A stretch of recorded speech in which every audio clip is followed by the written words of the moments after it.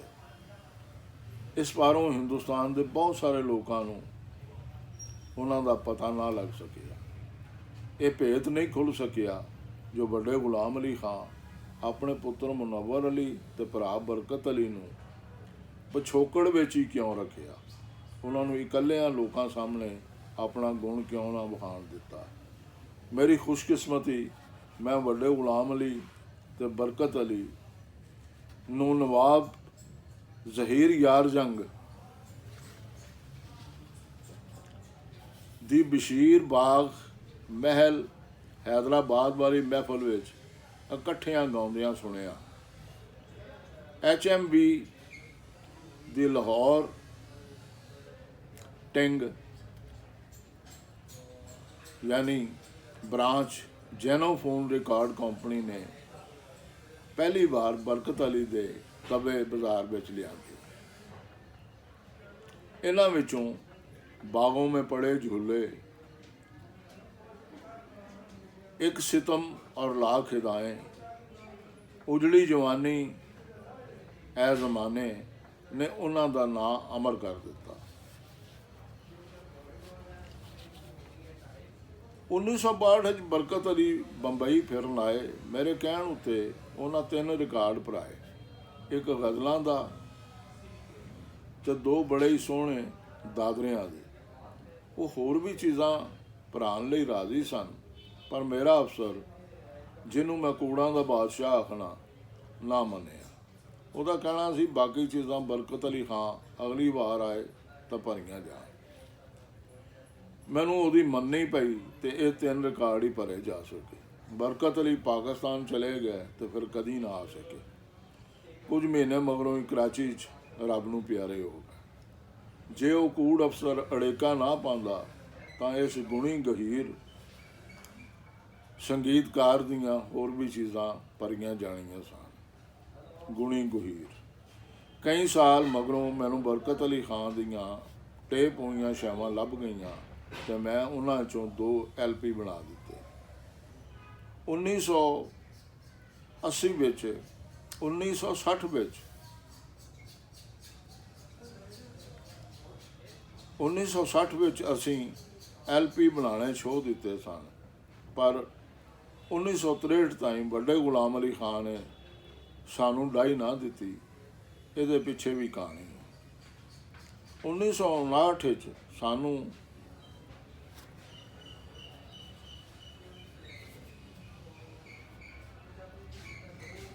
Aid office ਤੋਂ ਹਿੰਦੁਸਤਾਨੀ ਪੱਕੇ ਸੰਗੀਤ ਦਾ ਪਹਿਲਾ LP ਆਇਆ। ਇਹਦੇ ਵਿੱਚ ਉਸਤਾਦ ਅਲੀ ਅਕਬਰ ਖਾਂ ਦਾ ਸਰੋਤ ਸੀ। ਇਹਦੇ ਉੱਤੇ ਜਗ ਜਾਤੇ ਵਾਇਲਨਕਾਰ ਯਹੂਦੀ ਮੈਨਹੁਨ ਵੱਲੋਂ ਜਾਣਕਾਰੀ ਲਿਖੀ ਗਈ ਸੀ। ਸਿੱਧੀ ਗੱਲ ਹੈ ਜੋ ਇਹ ਯੂਰਪ ਦੇ ਸੁਣਨ ਵਾਲਿਆਂ ਵਾਸਤੇ ਸੀ। ਮੈਥੋਂ ਹਿੰਦੁਸਤਾਨ ਵਿੱਚ LP ਤਵਿਆਂ ਦੀ ਖਪਤ ਬਾਰੇ ਸਲਾਹ ਪੁੱਛੀ ਗਈ ਸੀ। ਉਦੋਂ ਤਾਈਂ ਸਾਡੇ ਸਾਰੇ ਤਵੇ 78 RPM ਦੇ ਹੁੰਦੇ ਸਨ, ਜਿਨ੍ਹਾਂ ਦਾ ਵੇਲਾ 3 ਮਿੰਟ ਅਤੇ 20 ਸੈਕਿੰਡ ਹੁੰਦਾ ਸੀ। ਇੰਨੇ ਥੋੜ੍ਹੇ ਵੇਲੇ 'ਚ ਪੱਕੇ ਸੰਗੀਤਕਾਰਾਂ ਲਈ ਇੱਕ ਰਾਗ ਨੂੰ ਚੰਗਾ ਸੋਹਣਾ ਨਿਭਾਉਣਾ ਔਖਾ ਕੰਮ ਸੀ। ਮੈਂ ਸਮਝਦਾ ਸਾਂ LP ਦਾ ਸਾਡੇ ਇੱਥੇ ਸਵਾਗਤ ਹੋ ਸੀ, ਸੰਗੀਤਕਾਰਾਂ ਵੱਲੋਂ ਵੀ ਅਤੇ ਸੁਣਵਈਆਂ ਵੱਲੋਂ। ਉਹਨਾਂ ਦਿਨਾਂ ਵਿੱਚ ਇੱਕ LP 30 ਰੁਪਏ ਤੋਂ ਉੱਤੇ ਵਿਕਣਾ ਸੀ। ਮੈਨੂੰ ਹਿੰਦੁਸਤਾਨੀ ਸੁਣਵਈਆਂ ਦੀ ਪਸਲੀ ਦਾ ਵੀ ਅੰਦਾਜ਼ਾ ਸੀ। ਇਸ ਕਰਕੇ ਮੈਂ ਇਹਨਾਂ ਤਵਿਆਂ ਦੀ ਚੋਖੀ ਵਿਕਰੀ ਬਾਰੇ ਸੋਚੀ ਪਿਆ ਹੋਇਆ ਸਾਂ। ਪੱਕੇ ਸੰਗੀਤ ਨੂੰ ਇਹਨਾਂ ਲੰਮਿਆਂ ਤਵਿਆਂ ਉੱਤੇ ਭਰਨ ਦੀ ਸੌਖ ਲੈਣ ਨੂੰ ਮੈਂ ਬੜਾ ਕਾਹਲਾ ਸਾਂ। ਮੈਂ ਆਪਣੇ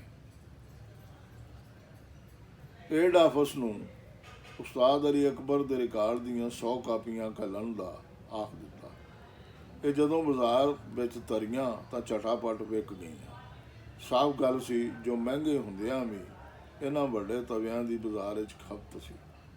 ਮੈਂ LP ਰਿਕਾਰਡਾਂ ਦੀ ਤਿਆਰੀ ਲਈ ਸੰਗੀਤ ਦੇ ਵੱਡੇ ਗੁਣਵੰਤਾਂ ਨੂੰ ਰਿਕਾਰਡ ਕਰਨ ਦਾ ਯਤਨ ਛੋੜ ਦਿੱਤਾ। ਕਿਸੇ ਕਲਾਕਾਰ ਨੂੰ ਫੀਤੇਬੰਦੀ ਲਈ ਮਨਾਉਣਾ ਹਮੇਸ਼ਾ ਹੀ ਔਖਾ ਹੁੰਦਾ ਸੀ। ਉਹਨਾਂ ਦੀ ਪੁਰਾਣੀ ਸੋਚ ਤੋਂ ਵੱਖ ਉਹਨਾਂ ਦੀ ਸਿਹਤ ਤੇ ਆਵਾਜ਼ ਦੀ ਹਾਲਤ ਨੂੰ ਵੀ ਵੇਖਣਾ ਪਾਉਂਦਾ ਸੀ। ਉਤੋਂ ਇਹ ਕਲਾਕਾਰ ਪੈਸੇ ਵੀ ਚੋਖੇ ਮੰਗਣ ਲੱਗ ਪਾਉਂਦੇ ਸਨ। ਵੱਡੇ ਗੁਲਾਮ ਅਲੀ ਖਾਂ ਵੀ ਹੋਰਨਾਂ ਕਲਾਕਾਰਾਂ ਵਾਂਗ ਤਵਿਆਂ ਦਾ ਵੇਲਾ ਥੋੜ੍ਹਾ ਹੋਣ ਦਾ ਉਲਾਮਾ ਦਿੰਦੇ ਸਨ। ਮੈਂ ਦੱਸਿਆ ਹੁਣ ਉਹਨਾਂ ਨੂੰ 17-18 ਮਿੰਟਾਂ ਦੇ 2 ਪਾਸੇ ਮਿਲ ਸਨ। ਬੜਾ ਰਾਜ਼ੀ ਹੋਏ, ਝੱਟ ਕਹਿਣ ਲੱਗੇ, ਇਹ ਤਾਂ ਬੜਾ ਚੰਗਾ, ਮੈਂ ਜ਼ਰੂਰ ਰਿਕਾਰਡਿੰਗ ਕਰਾਵਾਂਗਾ, ਪਰ ਇਸ ਵਾਰੀ ਮੈਂ ਰਾਇਲਟੀ ਨਹੀਂ ਨਗਦ ਪੈਸੇ ਲੈਣੇ। ਮੈਂ ਦੱਸਣਾ ਚਾਹਿਆ ਰਾਇਲਟੀ ਉਹਨਾਂ ਲਈ ਅੱਗੋਂ ਵਾਸਤੇ ਚੰਗੀ ਰਹਿ ਸੀ, ਪਰ ਉਹ ਅੜੇ ਰਹੇ।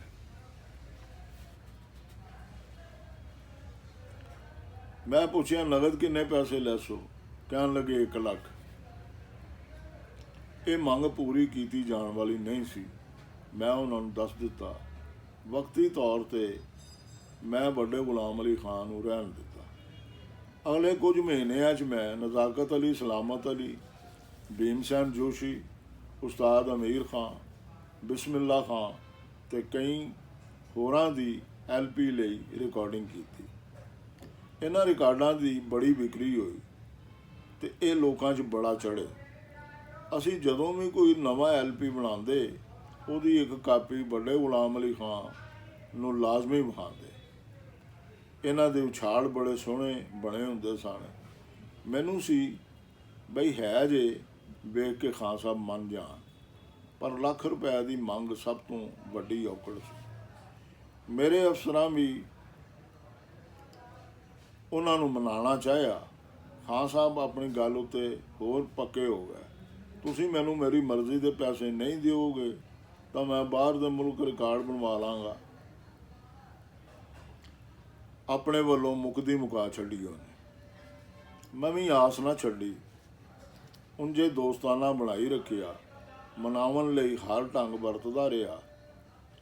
6 ਮਹੀਨਿਆਂ ਮਗਰੋਂ ਖਾਨ ਸਾਹਿਬ ਲੱਖ ਤੋਂ 45,000 ਤੇ ਆ ਗਏ। 4 ਮਹੀਨੇ ਲੰਘੇ ਤੇ ਇਹ ਰਕਮ 25,000 ਤਾਈਂ ਡਿੱਗ ਪਈ, ਜਿਹਦੇ ਤੋਂ ਹੋਰ ਥੱਲੇ ਉਹ ਨਾ ਗਿਆ।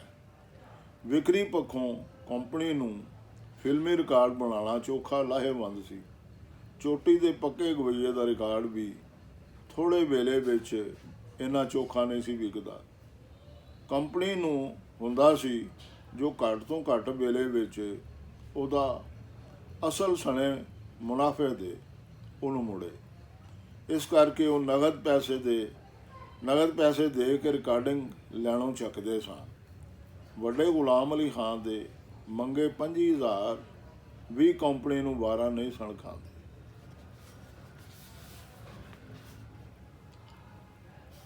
ਸਾਲ ਹੋਰ ਪੈ ਗਿਆ। 1962 ਦੇ ਜ਼ਮਾਨੇ ਉਹਨਾਂ ਦੀ ਸਿਹਤ ਵੀ ਵਿਗੜਨ ਲੱਗ ਪਈ। ਇਹਦਾ ਉਹਨਾਂ ਦੇ ਆਵਾਜ਼ ਤੇ ਗਾਉਣ ਉੱਤੇ ਵੀ ਅਸਰ ਪਿਆ। 1963 ਦੇ ਪੌਂਦ ਉਹਨਾਂ ਸ਼ਿਵਾਜੀ ਮੰਦਰ ਥੀਏਟਰ ਬੰਬਈ 'ਚ ਗਾਇਨ ਕੀਤਾ। ਮੈਂ ਵੀ ਸੁਣਿਆ। ਮੁਨੱਵਰ ਅਲੀ ਖਾਂ ਵੀ ਤੰਬੂਰੇ ਤੇ ਸੰਗਤ ਨਾਲ ਉਹਨਾਂ ਰਾਗ ਭੋਪ ਛੋਇਆ। ਥੋੜ੍ਹੇ ਅਲਾਪ ਮਗਰੋਂ ਉਹਨਾਂ ਬੰਦਸ਼ ਛੋੜ ਦਿੱਤੀ। ਹੌਲੀ ਹੌਲੀ ਇਹਨੂੰ ਖੋਲ੍ਹਣ ਤੇ ਪੂਰਾ ਸਰੂਪ ਉਜਾਗਰ ਕਰਨ ਦੀ ਥਾਂ ਛੇਤੀ ਸਰਗਮ ਕਰਨ ਲੱਗ ਪਏ। ਸਾਫ਼ ਪਿਆ ਦਿਸਦਾ ਸੀ ਜੋ ਉਹਨਾਂ ਨੂੰ ਰਾਗ ਦੇ ਸੁਰਾਂ ਉੱਤੇ ਆਪਣਾ ਆਵਾਜ਼ ਟਿਕਾਈ ਰੱਖਣਾ ਔਖਾ ਪੈਂਦਾ ਪਿਆ ਸੀ। ਮੇਰੀ ਰਾਏ ਗਾਣਾ ਉੱਕਾ ਹੀ ਅਫਲ ਰਿਹਾ। ਮੇਰੀ ਰਾਏ ਗਾਣਾ ਉੱਕਾ ਹੀ ਅਫਲ ਰਿਹਾ। ਰੁਪਏ ਵਿੱਚੋਂ 12 ਨੇ ਮੁਨੱਵਰ ਅਲੀ ਖਾਂ ਹੀ ਗਾਣੇ। ਮੇਰੀ ਆਦਤ ਸੀ ਮੈਂ ਉਹਨਾਂ ਦੇ ਗਾਣੇ ਦੇ ਅਖੀਰ 'ਤੇ ਉਹਨਾਂ ਨੂੰ ਜ਼ਰੂਰ ਮਿਲਦਾ ਸਾਂ, ਪਰ ਇਸ ਵਾਰੀ ਮੇਰਾ ਜ਼ਿਹਨ ਐਸਾ ਉਜੜਿਆ ਜੋ ਮੈਂ ਉਹਨਾਂ ਨੂੰ ਮਿਲੇ ਬਿਨਾਂ ਘਰ ਟੁਰ ਗਿਆ। ਐਡੇ ਵੱਡੇ ਸੰਗੀਤ ਖਜ਼ਾਨੇ ਦੀ ਇਹ ਅਭੋਲ ਬਰਬਾਦੀ ਮੈਥੋਂ ਜਰੀ ਨਹੀਂ ਸੀ ਜਾਂਦੀ। ਦੂਜੇ ਦਿਨ ਮੈਂ ਉਹਨਾਂ ਨੂੰ ਮਿਲੇ ਬਿਨਾਂ ਨਾ ਰਹਿ ਸਕਿਆ। ਉਹਨਾਂ ਨੂੰ ਰਾਤ ਦੀ ਮੇਰੀ ਨਾ ਮਿਲਣੀ ਚੇਤੇ ਸੀ। ਇਹਦਾ ਕਾਰਨ ਜਾਣਨਾ ਚਾਹੁੰਦੇ ਸਨ। ਮੈਂ ਉਹਨਾਂ ਨੂੰ ਸੱਚਾਈ ਦੱਸ ਦਿੱਤੀ। ਸ਼ਿਵਾਜੀ ਮੰਦਰ ਥੀਏਟਰ ਦੇ ਗਾਣੇ ਤੋਂ ਅਗਦੀ ਮੈਂ ਉਹਨਾਂ ਦੀ ਸਿਹਤ ਦਾ ਵਿਗਾੜ, ਗਾਣੇ 'ਚ ਪੈਂਦਾ ਘਾਟਾ ਪੜ੍ਹ ਲਿਆ ਹੋਇਆ ਸੀ। ਮੈਂ ਉਹਨਾਂ ਨੂੰ ਕਿਹਾ, ਤੁਸੀਂ ਮਹੀਨਾ ਪਹਿਲਾਂ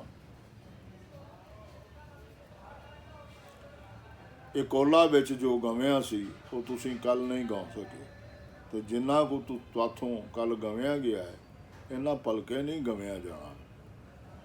ਇਹ ਢੇਰ ਗੰਭੀਰ ਮਾਮਲਾ ਹੈ। ਤੁਹਾਡੇ ਦਰਜੇ ਦਾ ਗਵਈਆ ਸਦੀ ਵਿੱਚ ਇੱਕ ਹੀ ਜੰਮਦਾ ਹੈ। ਰੱਬ ਦਾ ਵਾਸਤਾ ਜੇ ਮੇਰੀ ਮੰਨੋ ਅਤੇ ਇੱਕ LP ਰਿਕਾਰਡ ਭਰਵਾ ਦਿਓ। ਕੁਝ ਮਿੰਟ ਉਹ ਹੁਸੜੇ ਹੋਏ ਅਤੇ ਦੁਖੀ ਵਿਖਾਲੀ ਦਿੱਤੇ। ਫਿਰ ਕਹਿਣ ਲੱਗੇ, ਚੰਗਾ ਫਿਰ ਮੈਂ ਇੱਕੋ ਰਿਕਾਰਡ ਹੀ ਭਰਵਾਉਣਾ ਹੈ।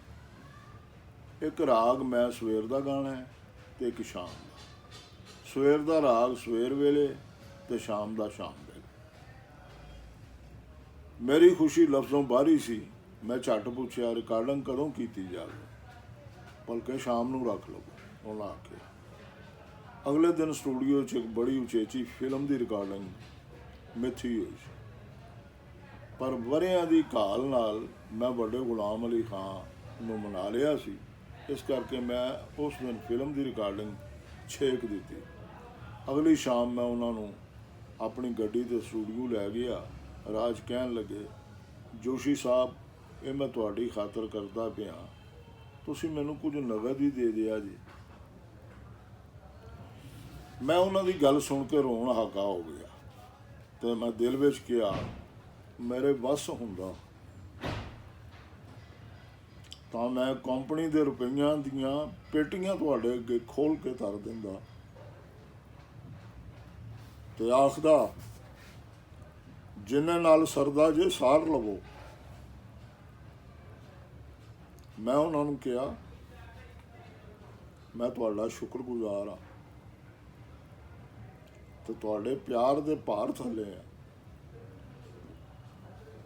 ਮੈਂ ਤੁਹਾਨੂੰ ਜੋ ਕੁਝ ਵੀ ਦੇਵਾਂ ਤੁਸੀਂ ਮਿਹਰਬਾਨੀ ਕਰਕੇ ਹੋਰ ਨਾ ਮੰਗਿਆ ਜੇ। ਰਿਕਾਰਡਿੰਗ ਮਗਰੋਂ ਮੈਂ ਜੋ ਵੀ ਦੇਣਾ ਤੁਹਾਡੇ ਨਾਲ ਮੇਰਾ ਪਿਆਰ ਅਤੇ ਆਦਰ ਹੋ ਸੀ, ਤੁਸੀਂ ਵੀ ਇਹੋ ਸਮਝ ਕੇ ਰੱਖ ਲਿਆ ਜੀ। ਇਹਦੇ ਨਾਲ ਉਹਨਾਂ ਦਾ ਕਲਾਕਾਰ ਰੂਹ ਮੋਮ ਹੋ ਗਿਆ ਅਤੇ ਛੇਤੀ ਪੈਸੇ ਧੇਲੇ ਦੀ ਗੱਲ ਗਈ ਗਵਾਤੀ ਹੋ ਗਈ। ਉਸ ਰਾਤ ਉਹ ਰਾਗ ਦਰਬਾਰੀ ਕਾਨੜਾ ਗਵੇਂ। ਅਸਾਂ ਉਹਨਾਂ ਨੂੰ ਆਖ ਦਿੱਤਾ ਸੀ ਬਈ ਤੁਸੀਂ ਇਕੱਲਿਆਂ ਹੀ ਗਾਉਣਾ ਹੈ, ਮੁਨੱਵਰ ਅਲੀ ਦਾ ਸਾਥ ਨਾ ਹੋ ਸੀ। ਉਹ ਨਿਰਾ ਤੰਬੂਰਾ ਹੀ ਛੇੜ ਸਨ। ਕੰਮ ਛੋਹਣ ਤੋਂ ਅਗਦੀ ਮੈਂ ਆਖਿਆ, ਤੁਹਾਡੇ ਕੋਲ 19 ਮਿੰਟ ਹੋ ਸਨ। ਠੀਕ ਹੈ, ਪਰ ਚੰਗਾ ਹੋਵੇ ਜੇ ਮੈਨੂੰ ਅੱਧਾ ਘੰਟਾ ਦੇ ਦਿਓ। ਤੇ ਉਹਨਾਂ ਆਖਿਆ। ਮੁਨੱਵਰ ਅਲੀ ਤੋਂ ਬਿਨਾਂ ਗਾਉਂਦਿਆਂ ਖਾਨ ਸਾਹਿਬ ਨੂੰ ਛੇਤੀ ਭਾਰ ਲੱਗਣ ਲੱਗ ਪਿਆ। 10 ਮਿੰਟਾਂ 'ਤੇ ਉਹਨਾਂ ਥੱਕ ਜਾਣ ਦੀ ਦੱਸ ਪਾ ਦਿੱਤੀ ਅਤੇ ਇਸ਼ਾਰੇ ਨਾਲ ਪੁੱਛਿਆ, ਹੋਰ ਕਿੰਨਾ ਵੇਲਾ ਗਾਉਣਾ? 19 ਮਿੰਟ ਦੀ ਥਾਂ ਉਹ 17 ਮਿੰਟ ਹੀ ਗਾ ਸਕੇ। ਮੁੜਕਿਓ ਮੁੜਕੀ ਹੋਏ ਆਖਣ ਲੱਗੇ, ਓਏ ਭਾਈ, ਤੁਹਾਡੇ ਲਈ 15 ਮਿੰਟ ਦਾ ਗਾਣਾ ਮਹਿਫਲ ਦੇ 3 ਘੰਟਿਆਂ ਜਿੰਨਾ ਹੁੰਦਾ। ਮੈਂ ਉਹਨਾਂ ਨੂੰ ਰਿਕਾਰਡ ਕੀਤਾ ਹੋਇਆ ਗਾਣਾ ਸੁਣਾਇਆ ਇਹਦੇ ਨਾਲ ਉਹਨਾਂ ਨੂੰ ਆਰਾਮ ਮਿਲ ਗਿਆ, ਜਿਹਦੀ ਉਹਨਾਂ ਨੂੰ ਲੋੜ ਸੀ। ਨਾਲੇ ਉਹ ਐਡਾ ਸੋਹਣਾ ਗਾਣਾ ਗਾਣ ਪਾਰੋਂ ਵੀ ਖਿੜ ਗਏ, ਕਹਿਣ ਲੱਗੇ ਹੁਣ ਮੈਂ ਮਾਲਕੌਂਸ ਗਾਣਾ। ਮੈਂ ਉਹਨਾਂ ਦੀ ਮਿੱਠੀ ਗੱਲ ਅਸਲੋਂ ਨਾ ਚੇਤੇ ਕਰਾਈ। ਮੈਨੂੰ ਸੀ ਉਹਨਾਂ ਨੂੰ ਰਾਜ਼ੀ ਰੱਖਣਾ। ਅਗਲੇ ਘੰਟੇ 'ਚ ਪੂਰੀ ਤਸੱਲੀ ਨਾਲ ਮਾਲਕੌਂਸ ਰਿਕਾਰਡ ਹੋ ਗਿਆ। ਹੁਣ ਮੈਂ ਘੱਟੋ ਘੱਟ ਇੱਕ LP ਤਾਂ ਬਣਾ ਸਕਦਾ ਸਾਂ। ਫਿਰ ਮੈਂ ਉਹਨਾਂ ਨੂੰ ਚੇਤੇ ਕਰਾਇਆ, ਹਾਂ ਸਾਹਿਬ ਤੁਸਾਂ ਇੱਕ ਰਾਗ ਸਵੇਰ ਦਾ ਵੀ ਤੇ ਆਖਿਆ ਸੀ। ਓਏ ਤੇਰੀ, ਮੈਂ ਤੇ ਭੁੱਲ ਹੀ ਗਿਆ ਸਾਂ। ਕੋਈ ਨਹੀਂ, ਸਵੇਰੇ ਕਰਾ ਦਿਆਂਗਾ, ਉਹਨਾਂ ਆਖਿਆ। ਅਗਲੇ ਦਿਨ ਸਵੇਰੇ ਉਹਨਾਂ ਪਹਿਲਾ ਰਾਗ ਗੁਣ ਕਲੀ ਗਵਿਆ ਤੇ ਫਿਰ ਕੋਈ ਸ਼ੈ ਜਿਹੜੀ ਮੈਨੂੰ ਖੰਬਾਵਤੀ ਜਾਂ ਰਾਗੇਸ਼ਰੀ ਵਰਗੀ ਲੱਗੀ। ਉਹਨਾਂ ਦੱਸਿਆ ਇਹਨਾਂ ਦੋਵਾਂ ਵਿੱਚੋਂ ਨਹੀਂ, ਇਹ ਹੈ ਕੋਸ਼ਕ ਦਾਣੀ। ਇੰਜ ਇੱਕ ਦੀ ਥਾਂ ਮੈਂ ਉਹਨਾਂ ਤੋਂ 2 LPਆਂ ਦੀ ਫੀਤੇਬੰਦੀ ਲੈ ਲਈ। ਉਹ ਬੜੇ ਰਾਜ਼ੀ ਸਨ। ਮੈਂ ਸਹੀ ਕੀਤਾ, ਉਹਨਾਂ ਤੋਂ ਕੁਝ ਹੋਰ ਵੀ ਰਿਕਾਰਡ ਕਰ ਲਿਆ ਜਾਏ।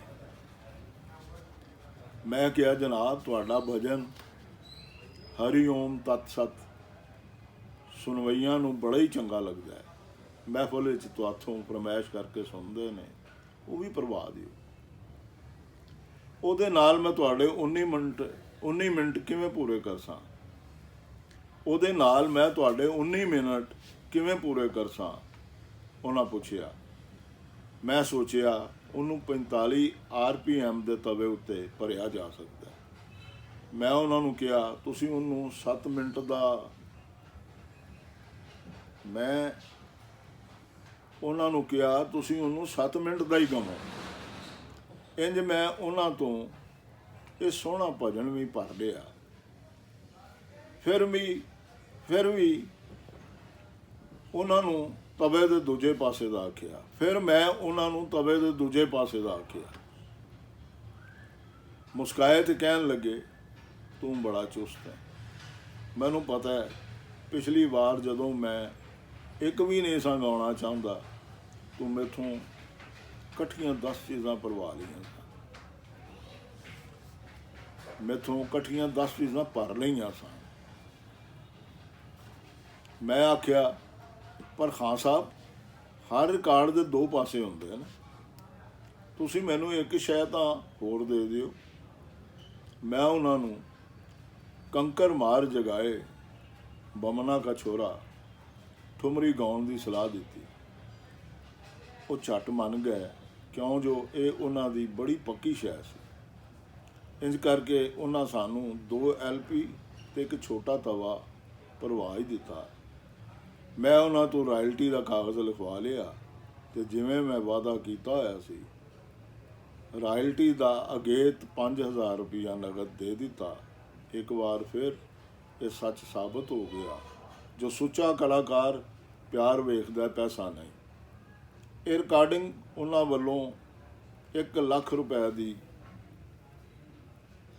ਅਵੱਲੀ ਮੰਗ ਸਦਕਾ 2.5 ਸਾਲ ਮਗਰੋਂ ਹੋ ਸਕੀ। ਉਹਨਾਂ ਦਾ ਢੱਠਦਾ ਆਵਾਜ਼ ਇਹਨਾਂ ਰਿਕਾਰਡਾਂ ਵਿੱਚੋਂ ਸਾਫ਼ ਦਿਸਦਾ ਹੈ। ਜੇ ਉਹ ਕੁਝ ਚਿਰ ਪਹਿਲਾਂ ਮੇਰੀ ਗੱਲ ਮੰਨ ਜਾਂਦੇ ਤਾਂ ਅਸਾਂ ਉਹਨਾਂ ਦੀਆਂ ਢੇਰ ਸਾਰੀਆਂ ਚੀਜ਼ਾਂ ਭਰ ਲੈਣੀਆਂ ਸਨ, ਜਿਹੜੀਆਂ ਅੱਜ ਉਹਨਾਂ ਦੇ ਚਾਹਵਾਨ ਸੁਣਦੇ ਤਾਂ ਨਿਹਾਲ ਹੁੰਦੇ। ਕੁਝ ਮਹੀਨਿਆਂ ਮਗਰੋਂ ਹੀ ਉਹਨਾਂ ਦੀ ਸਿਹਤ ਹੋਰ ਨਿਗਰ ਗਈ। ਮੇਰੇ ਦੋਸਤ ਤੇ ਸੰਗੀਤ ਪਾਲਕ ਤੇ ਪ੍ਰੇਮੀ ਨਵਾਬ ਜ਼ਹੀਰ ਯਾਰ ਜੰਗ ਖਾਨ ਸਾਹਿਬ ਨੂੰ ਹੈਦਰਾਬਾਦ ਲੈ ਗਏ ਤੇ ਬਸ਼ੀਰ ਬਾਗ ਮਹਿਲ ਵਿੱਚ ਉਹਨਾਂ ਦੀ ਅੰਤਲੇ ਸਾਹ ਤਾਈਂ ਟਹਿਲ ਕਰਦੇ ਰਹੇ। ਇਸ ਮਹਿਲ ਵਿੱਚ ਮੈਂ ਉਹਨਾਂ ਨੂੰ ਹਾਰਮੋਨੀਅਮ 'ਤੇ ਬੈਠੇ ਬਰਕਤ ਅਲੀ ਖਾਨ ਨਾਲ ਰਲ ਕੇ ਗਾਉਂਦਿਆਂ ਸੁਣਿਆ ਸੀ ਤੇ ਇੱਥੇ ਹੀ ਉਹਨਾਂ ਦੀ ਜ਼ਿੰਦਗੀ ਦੇ ਗਾਣੇ ਦਾ ਵੀ ਅੰਤ ਹੋਇਆ। ਉਹਨਾਂ ਆਪਣੇ ਪਿੱਛੇ ਸੰਗੀਤ ਦਾ ਅਣਮੁੱਲਾ ਤੇ ਸ਼ਾਨਦਾਰ ਭੰਡਾਰ ਛੱਡਿਆ। ਮੇਰੇ ਦਿਲ ਵਿੱਚ ਇਸ ਤੋਂ ਅੱਡ ਉਹਨਾਂ ਦੇ ਨਿੱਘ ਤੇ ਸਿਆਣਪ ਦੀਆਂ ਯਾਦਾਂ